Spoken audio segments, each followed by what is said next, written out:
not in it. Or your arm is in it.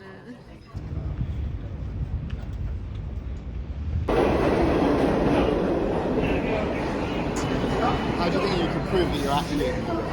And you're not just in a New York themed museum. Oh shit! I didn't think about that.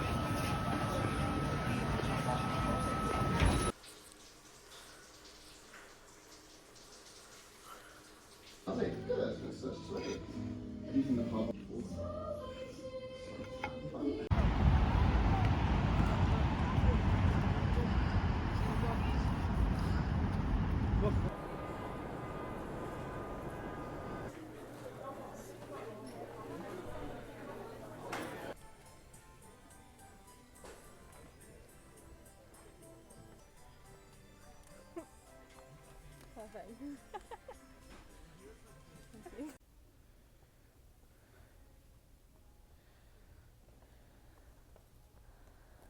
Yeah. Oh, yeah, look at that. Oh, yeah, you see the stand.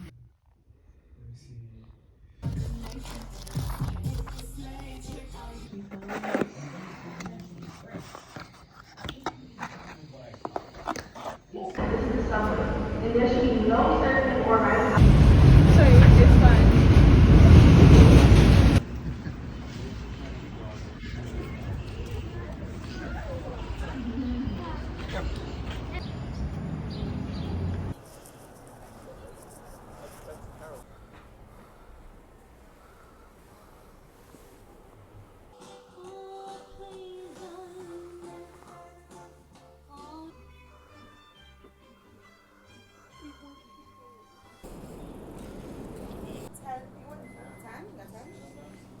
You got 8, you got 8. I'm bringing them, I'll freeze a couple. Come on, I got a family tomorrow.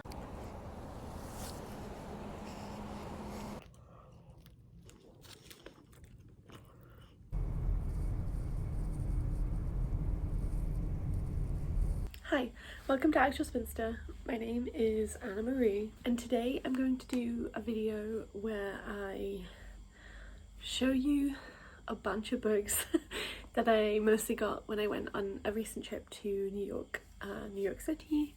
And yeah, including, so my birthday was on the 23rd of December and I was in New York for my birthday and also over the holiday, I guess. Basically, I don't want to celebrate Christmas, but I have to because my family does. But anyway, so these are kind of Christmas gifts, but I just like to say that they're all for my birthday and I pretend Christmas doesn't exist. Yeah, and I also did go to a few specific New York bookstores that I wanted to check out, especially those that were in Manhattan, which was where I was staying. I think I'm just gonna go kind of chronologically as to like when I got these. So we'll start with the books that I got at the feminist, worker-owned, queer and trans like power, I don't know, bookshop called Blue Stockings, and I'll leave information about the cool places I visited in the description box. Yeah, it's a really lovely bookshop, a really nice space. I will say also that when I went to New York I was looking for some specific things, like stuff that is harder to find in the UK, so I had a kind of like list of a couple things I was looking for, including like Indigenous fiction. Also, I did think that maybe I would check out to see if there was Canadian literature, because obviously I know I was in America, but it's much easier to get Canadian literature in America than in the UK. And then some specific kind of like, I was looking for like tour novellas and also a particular author, because I've been struggling to find their work in the UK. And yeah, so I was just trying to get things that I couldn't or was struggling to find in the UK. Like that was the kind of bar, the minimum bar. The first bookshop, like I said, Blue Stockings, I dragged my dad, my brother and his boyfriend there, and my dad bought like 8 books, so I thought that was a win. I did expect them actually to have more sort of Indigenous fiction, I guess, yeah, than they had, or that I could see. So I didn't get anything Indigenous there. They did have like a New York City specific section, because I was looking specifically for something about like Indigenous, like Native American presence in New York, because I thought that would be like nice to kind of attend to whilst I was there. And I couldn't find anything. I did actually ask somebody, like a friend who lives in New York, who recommended a few things, or like sent me a poem by Natalie Diaz, which I will also leave it in like, it's a really beautiful poem. I think it's called Manhattan is a Lenape word. But she was saying, like my friend was saying, that like one of the reasons why there's maybe not that much stuff is because Manhattan was one of the first places colonized, I think, and so people were displaced really quickly from it, including the Lenape people. But yeah, I did also look, actually, after she sent me the poem by Natalie Diaz, I looked for the collection it's in, but I couldn't find it, which I found kind of annoying and I thought was a bit sad. But they might have had it at Blue Stockings, but I didn't know to look for it then, and I was looking for fiction as opposed to poetry. But anyway, that collection of poetry is called Post-Colonial Love Poems by Natalie Diaz, in case you are interested in that yourself. Anyway, okay, so on to the actual books. So I got 2 books and a zine at Blue Stockings.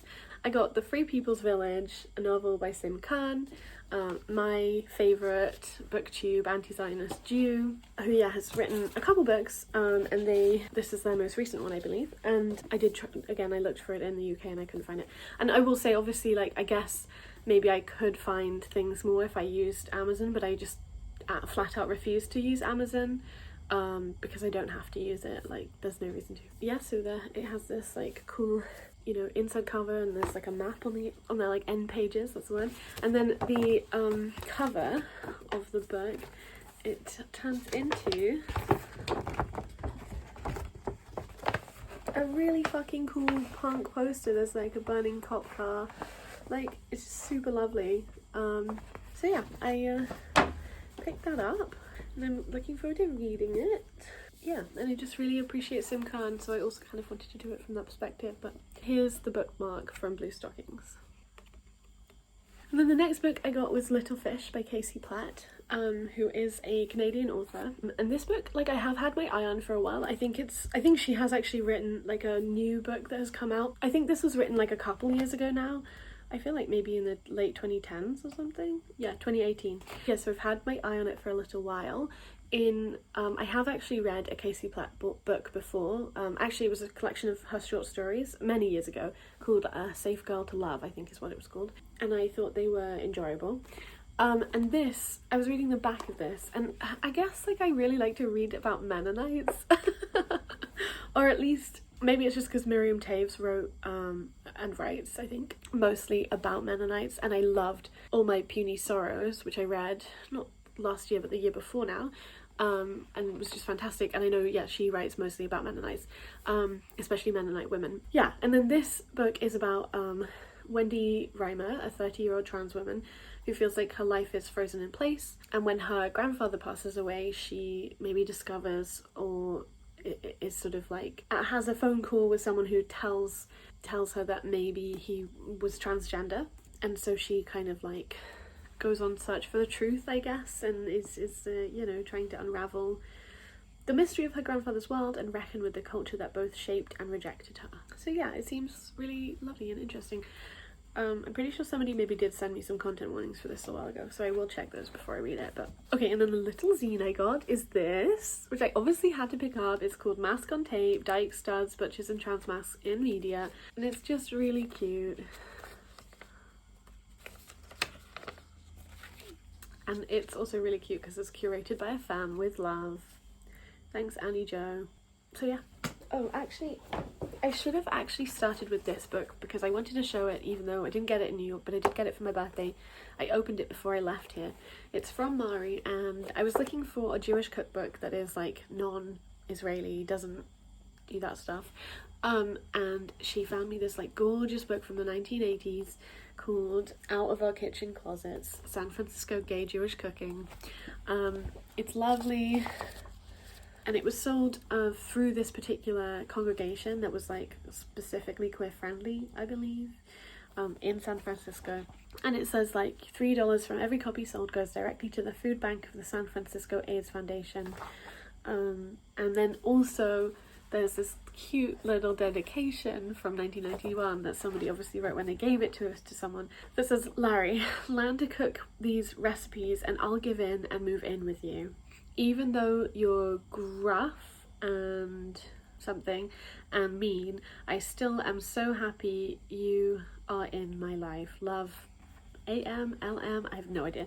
The handwriting is really hard to read, but Anyway, I thought that was so cute, you know, from the 1990s as well. So yeah, very excited to, there's like 3 at least challah recipes in here. Very excited to get to those. All sorts of fun recipes. Ooh, there's a potato knish recipe. And it has these nice black and white drawings. So yeah, anyway, I should have started with that, but there we go. Okay, let's go to next. Okay, so I did actually get this book as well. It was on sale, and I also thought I would get it for a friend, but when I asked if she was interested in it, she didn't seem to be that interested. So I think what I'll do is I'll read it, and then if it's good, I'll send it to her. But if not, she's not missing out on much, you know. This is also a poet, Frank O'Hara, My Father and Me by Ada Calhoun. This is a memoir, or like, you know, one of those kind of creative non-fiction things where Ada Calhoun found a bunch of tapes that her father had made that was like him trying to kind of write out a biography of Frank O'Hara, who's a poet, and she's also a poet, and so she like discovers these, and then I think it's just about like that. I thought it was fun because I read like the first paragraph, and it mentioned the East Village, which is where I was staying, so I was like, wow, Manhattan is everywhere. Okay, so then I got some gifts. Well, just, yeah, so basically like a few of the gifts that my dad wanted to get for me didn't arrive in time for him to pack them, like before he travelled to Manhattan. So he picked up 2 books for me whilst I was there, which is very nice, and then also when I got back he'd sent the other books to me. So I'll show you the 2 that I got actually from New York, and I'll also show you the other ones he got, which was like a lot. So I got a lot of books. One book I got was We Want It All, an anthology of radical trans poetics edited by Andrea Abbey Karam and Kay Gabriel. Yeah, this is filled with some really great trans poets. There's Harry Josephine Giles, of course, we love her. There's Jackie S. There's a lot of people in here. There's also C.A. Conrad, of course. There's also the first trans poem by Amy Marvin, which I feel like often gets read out loud because it's a very good poem. And there's some like excerpts from Leslie Feinberg, Stone Butch Blues. Nat Raha is in here. So there's like a lot of really cool and exciting trans feminist poets basically in this. So yeah, I'm excited to kind of dip in and out of this. And then also, as one of the things that we did whilst in Manhattan was I dragged everybody to the Tenement Museum, which I would really recommend if you're like in New York and or you're looking for something to do there. And they have this tenement building, which I guess was made in the 1860s or something, and they do tours that are like kind of defined like chronologically, I guess, or like through time. So you can kind of pick a tour because various different families and various different kind of like social and racial and like maybe religious kind of conflicts were happening around the time, and like different waves of sort of immigration was happening as well. So you can pick a tour that is more related to one of those things. So I wanted to go on a tour that's called 1902 Women, and it was about this boycott of kosher butchers that was happening in 1902. It was obviously led by women because it was called 1902 Women. But there were lots of stuff. I think in the 1860s there was maybe like a black family living in one of the tenement buildings, or like one of the flats. And then there's quite a lot of Jewish presence from the like 1880s into the 1900s, I guess. And then I think the latest it goes up to is like maybe the 1970s/1980s, when there's a lot of immigration from China happening. So we went on the 1902 talk, and then at the end I asked the tour guide, who was like so knowledgeable, like he just knew so many things, if he had like book recommendations for me to check out. And he recommended one book called something like Emerging Metropolis, which was more of a general book about Jewish immigration around that time, and did look interesting, but he also recommended a more specific book about the topic of the talk, which I then asked my dad to get for me. And so that is The Great Kosher Meat War of 1902, Immigrant Housewives and the Riots That Shook New York City by Scott D. Seligman. Yeah, I'm really excited to read this. The sort of rundown, I guess, was that like kosher meat, which has to have a hechsher, so you can't just buy any regular meat if you'll eat kosher in a stringent and orthodox way. And basically a sort of like monopoly of kosher beef providers, they agreed to like up the price, and as a result of that, like all of these like housewives, all of these like immigrant Jewish women who couldn't really afford that had to kind of get together and they started to boycott these kosher butchers in order to make the price go down. And yeah, things really quite escalated. I thought it was really amazing, honestly, to like hear about these women. And like one of the things they did is they went into the men's section of the synagogue, which I thought was like incredible. Like what an amazing thing to do. Yeah, anyway, I just loved it a lot, so I'm really excited to reading more about it, like, or at least to like experiencing it in book form as well. Okay, so then the things that my dad got me also have a very Jewish theme. So we have like a more of an academic book. I like sent him some suggestions. All of these were suggestions, but I didn't think he would get all of them, so it's sort of wild. But this is Considering Emma Goldman, Feminist Political Ambivalence and the Imaginative Archive by Claire Hemmings. So I do think this is probably going to be useful for me in terms of my PhD. I am also just really interested in this. Like, it seems like a really great topic, and I love Emma Goldman, obviously. On the continued theme of Jewish anarchism, I also got There Is Nothing So Whole as a Broken Heart, Mending the World as Jewish Anarchists, edited by Cindy Milstein. You know, something that is maybe needed right now in the face of like Zionism and, you know, both Christian and Jewish Zionism. Yeah, this is edited by Cindy Milstein, did I say that? And it's a collection of essays. I forgot the word for essay there. And I think it also has some like nice art in it as well. I mean, it's a beautiful cover. So yeah, very looking forward to picking this up as well. Very nice. And then I've got two graphic things by the same author. I asked for one of them and then my dad thought that the other one was really good to read in New York. Of course it didn't arrive in time, but I read it almost as soon as I got back. So we'll start with that. So this is A Bintel Brief, Love and Longing in Old New York by Liana Fink. It's a sort of two-colour comic because it goes from blue and white to black and white.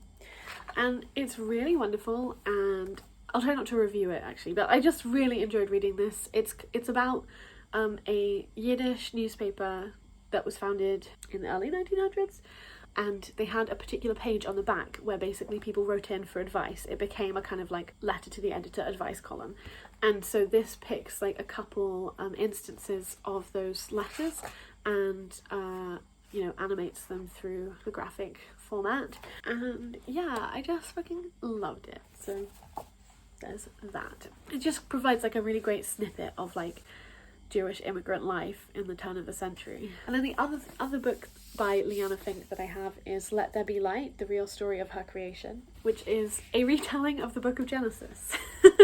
And I heard about this as being like a feminist retelling, as being like a really fun like play around with the Book of Genesis.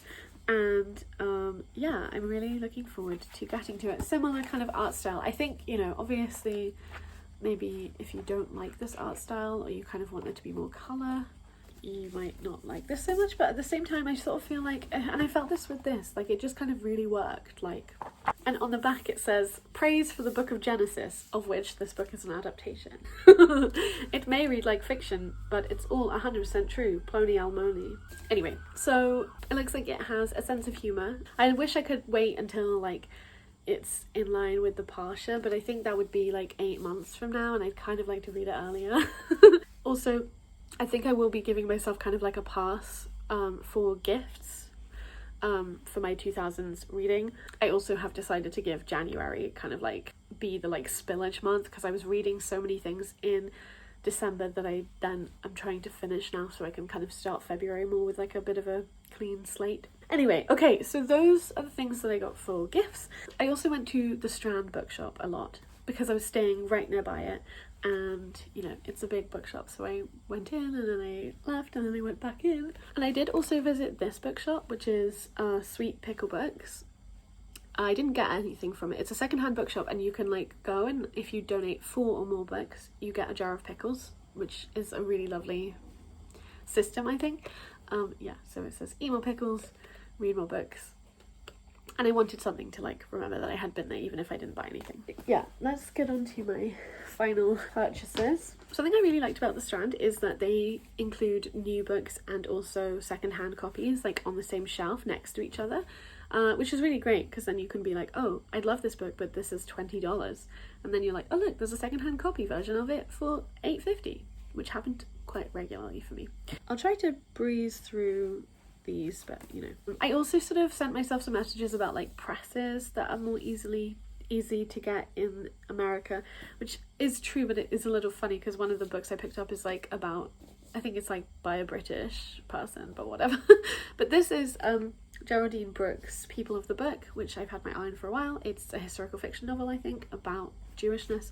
It's about a rare book expert who's offered the job of a lifetime to analysis and conservation of a mysterious, beautifully illuminated Hebrew manuscript created in 15th century Spain and recently saved from the destruction during the shelling of Sarajevo's libraries. So yeah, it's about book history and also Jewish history, so obviously I'd be interested. Then we have Sky Papers by Jamika Ajalon, which is a book that I think Sage recommended to me based on my love of Lote and like looking for something like Lote. So I've had my eye out for it for a while. Again, I haven't seen it anywhere. Also, this is published by the Feminist Press, which I think actually is quite like American, like much easier to find in America. Yeah, so I'm excited to check this out. It's about a person called Sky who flits between cities, including New York and also London, set in the 1990s. In a kind of like art and like alternative black punk whimsical revolutionary space. Yeah, it just seems really great and definitely something I'm interested in, even if it isn't like Low, which it doesn't need to be. But I found one book by a specific author I was looking for, and that's Nevo. I was looking for their novellas, but I also did want to check this out, so that's fine. And I got a secondhand copy of this, so again, that was cheap. So this is Siren Queen, which is set in pre-code Hollywood, so like Jazz Age Hollywood, right? Like 1920s stuff. And it's about a Chinese American girl who wants to act, I think, to be part of Hollywood. Seems to be about monsterhood as well, and becoming a monster in order to get what you want. Yeah, it just looks like fun, and gonna check it out.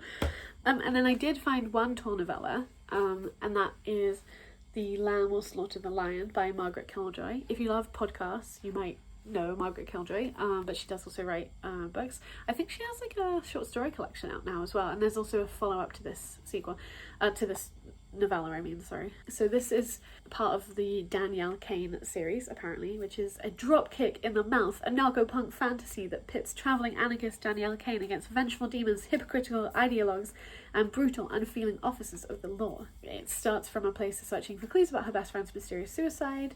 Danielle ventures to the utopian squatter town of Freedom, Iowa, and witnesses a protector spirit begin to turn on its summoners. Yeah, I'm really interested in like anarcho fantasy, so if you do have any recommendations for like anarchist fantasy, please let me know. Like, and not manicist, I'm not interested in manicist fantasies. But I am interested in like, yeah, like anarcho-punk, anarcho-feminist fantasy fun, and I'm really excited to read this. So I don't really listen to podcasts, but I am still a fan of Margaret Killjoy because I do think she's really lovely, and she does write like a Substack, which I occasionally read when it's sent to me. So then the last books I have are by Indigenous authors, so I did manage to find some, so that's good.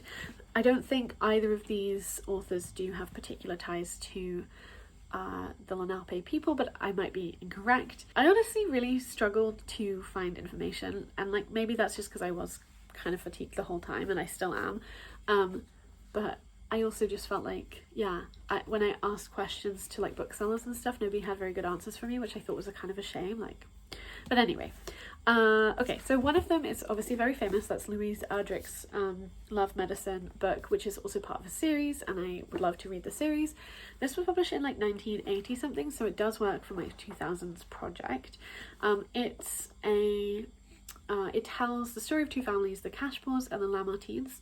I think it's a multi-generational story, and I think also the whole series is a multi-generational story, and I think some parts of the series goes back in time, further past this actually. But yeah, I'm just really looking forward to reading it, finally. I haven't ever read a Louise Erdrich yet. I know lots of people, and it was much more easily available to get The Sentence, which came out maybe like last year, the year before. But I kind of want to read like her, like, you know, famous book series first, or at least begin it. And I also kind of feel like it just makes me sad when people, I guess, are like so hyper focused on the new release that they totally ignore like not only just like backlist books in general, but also the fact that like their favorite authors have written stuff in the past too, so it seems kind of silly to like not check that out. Anyway, That's like an annoying diatribe from me. The point is, I'm excited to read this. And then I found this, which is a kids book, YA fiction book, set in a world which is like an alternative to like normal America, where the world is shaped by the ancestral magics and knowledge of its indigenous and immigrant groups.